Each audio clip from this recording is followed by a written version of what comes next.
ladies and gentlemen, Governor Kasich. When it comes to winning Ohio voters, those who have already done it say it comes down to one thing. Jobs and jobs and jobs. That's what we need. That's what we need in America.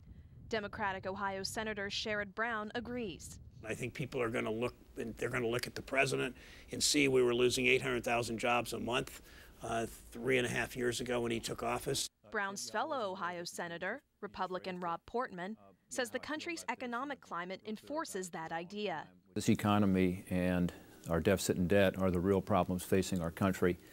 And Ohioans get it. I mean, if you talk to Ohioans, in fact, not just Republicans and independents, but a lot of Democrats too, they're really worried about the direction of our country right now. And that's going to be what this campaign is about. That presidential campaign is just beginning. But one question remains unanswered. Who will be the Republican that challenges President Obama? Ohio Governor John Kasich says certain qualities will make that person appealing to Ohio voters. As long as he can focus on his experience, I think he'll do real well, and I think he can win Ohio. It's really all that people are thinking about. They're wondering, am I going to keep my job? He's talking about Mitt Romney, the former Massachusetts governor and likely Republican presidential nominee. Governor Kasich announced his support for Romney back in April. He says he has the confidence the Republican can take Ohio. I do expect that it'll be a close race. It always is close in Ohio. But no, I believe he can win. No question in my mind about it. Other Ohio Republican leaders agree.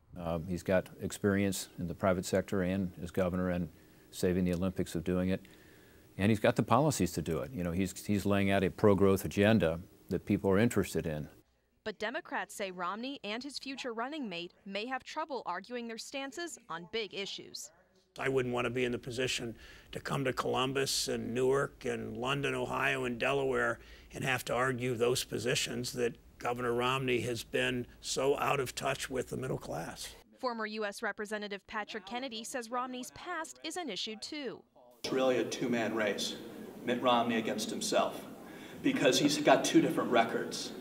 And we don't know which is the real Mitt Romney. Both parties do seem to agree on one thing. Unity and cooperation between the aisles are key. We've got to get a plan together that's Republican and Democrat. I mean, it's impossible to get a plan together unless you have a president who's willing to lead. I think we need to celebrate more of what we have in common than what divides us. And unfortunately in politics today, politics has become too divisive. And the middle gets missed. And the national interest gets missed. And for those undecided voters, Democrats say their support may come with one question. I think some people that have traded in this will continue to play to people's fears, but I think that undecided voters in the end are going to look at candidates and say, whose side are you on?